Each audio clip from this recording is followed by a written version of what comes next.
suis avec Jean-Charles Amblard, vice-président de l'association DMLA. Oui. Monsieur Amblard, on a plein de questions à vous poser. D'abord, comment est-ce que les patients vivent l'annonce d'un diagnostic de DMLA? En général, ils la vivent assez mal. Eh oui. Bon, ils sont très inquiets et c'est un moment, en fait, c'est un moment crucial parce que on leur dit pas souvent qu'ils ne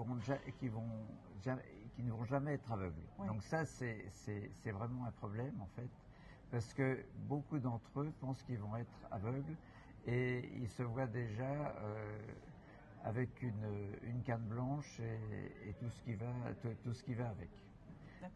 Un exemple, il n'y a pas longtemps à Bordeaux, on a fait un dépistage et on a rencontré une personne qui était une jeune retraitée. On lui demandait si ça allait, elle me dit non, ça va pas du tout, on m'a annoncé que j'avais une DMLA il y a moins d'un mois.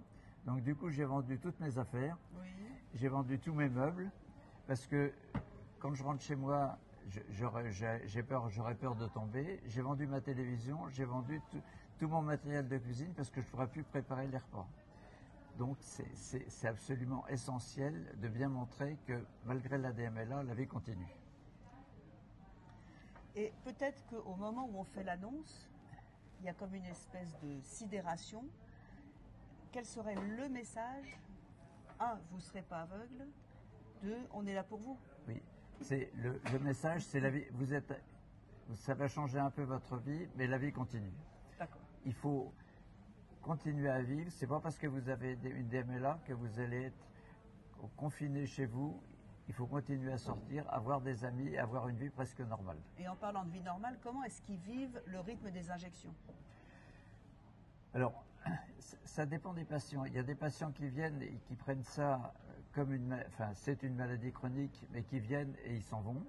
Et il y en a d'autres qui, à chaque fois, ont une peur panique, en fait, de l'injection. Et là, ça devient plus difficile à maîtriser. D'accord. Vous faites beaucoup d'actions envers le public.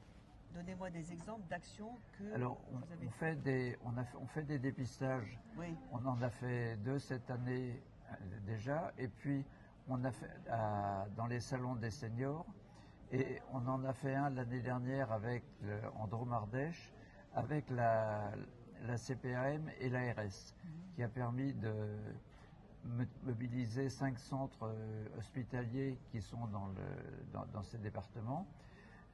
Et là, c'est vraiment intéressant parce que les patients ont été invités sur un certain nombre de critères que l'on a définis avec la CPAM et l'ARS. Et c'était vraiment un public qui était ciblé. Donc on a vraiment eu une action qui est importante. Oui. D'accord. Et ça recommence cette année, le jour de la journée mondiale de la vue, le 9 octobre. Donc tous le 9 octobre. Enfin, est-ce que vous avez un message à adresser aux ophtalmologistes? Les patients se plaignent toujours de ne pas avoir de conversation ou une conversation trop rapide avec l'ophtalmo. Eh oui. Alors, il y a des choses qui se mettent en place, mais il faut quand même prendre le temps d'écouter.